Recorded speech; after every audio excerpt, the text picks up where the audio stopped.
બહુ ઉત્તમ. કદાચ 50 વર્ષના ઇતિહાસમાં આવી પહેલી ઘટના હશે કે સાહેબ આપ શ્રી ભોર સાહેબ મીઠાપરા સાહેબ આપનું ડિપાર્ટમેન્ટ આખું 8 કલાકની અંદર તો બધું पूरी रेलवे पुलिस का खूब खूब धन्यवाद. 8-10 घंटे में तो हमारा सोने का माल मिल गया हमको. ऐसा સુરત રેલવે પોલીસની ટીમે રેલવે સ્ટેશન અને ટ્રેનોમાંથી ચોરાયેલ અને ગુમ થયેલ 56 લાખથી વધુની કિંમતનું સોનું અને મોબાઈલ શોધી કાઢી મૂળ માલિકોને પરત કરાતા સુરત રેલવે પોલીસનો આભાર વ્યક્ત કરાયો હતો.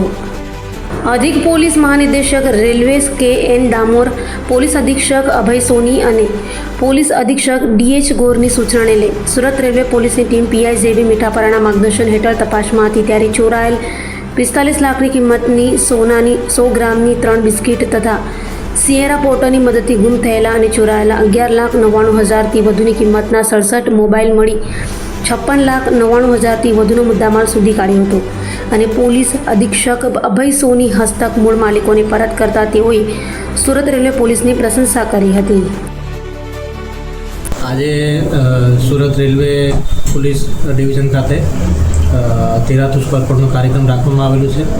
એમાં ગત માસ ચોરાયેલો 45 લાખ જેટલું મુદ્દામાલનું સોનું અને 67 જેટલા ફોન જેની કિંમત આશરે 12 લાખ થાય છે.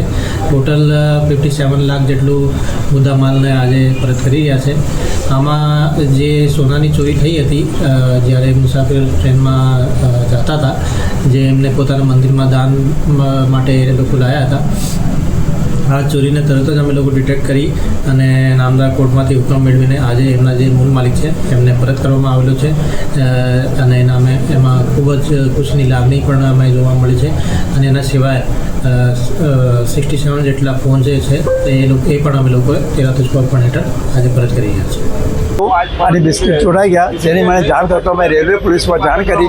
રેલવે પોલીસના સાહેબોએ તાત્કાલિક પગલાં લઈ 8 જ કલાકમાં અમને મુદ્દામાલ સાથે પકડી લીધા અને અમને આજે મુદ્દામાલ બી મળી ગયો છે. જૈન સમાજ આ સાહેબોનો ખૂબ રેલવે પોલીસે ખૂબ આભાર માને છે. પોલીસે અમારા માટે જે કર્યું છે તે બહુ અલગ છે. કેટલો મુદ્દામાલ હતો?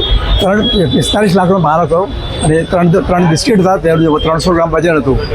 આજે સુરત રેલવે પોલીસ ડિવિઝન ખાતે તેરાતુસ પરપોટનો કાર્યક્રમ રાખવામાં આવેલો છે. એમાં ગત માસ ચોરાયેલો 45 લાખ જેટલું મુદ્દામાલનું સોનું અને 67 જેટલા ફોન જેની કિંમત આશરે 12 લાખ થાય છે. ટોટલ 57 લાખ જેટલું મુદ્દામાલને આજે પરત કરી રહ્યા છે. આમાં જે સોનાની ચોરી થઈ હતી જ્યારે મુસાફિર ટ્રેનમાં જતા હતા, જે એમને પોતાના મંદિરમાં દાન માટે એ લોકો લાવ્યા હતા, આ ચોરીને તરત જ અમે લોકો ડિટેક્ટ કરી અને નામદાર કોર્ટમાંથી હુકમ મેળવીને આજે એમના જે મૂળ માલિક છે એમને પરત કરવામાં આવેલો છે અને એમાં ખૂબ જ ખુશીની લાગણી પણ અમે જોવા મળી છે. અને એના સિવાય 67 જેટલા ફોન જે છે એ પણ અમે લોકોએ તેરાતુસ પરપોટ હેઠળ આજે પરત કરી રહ્યા છીએ.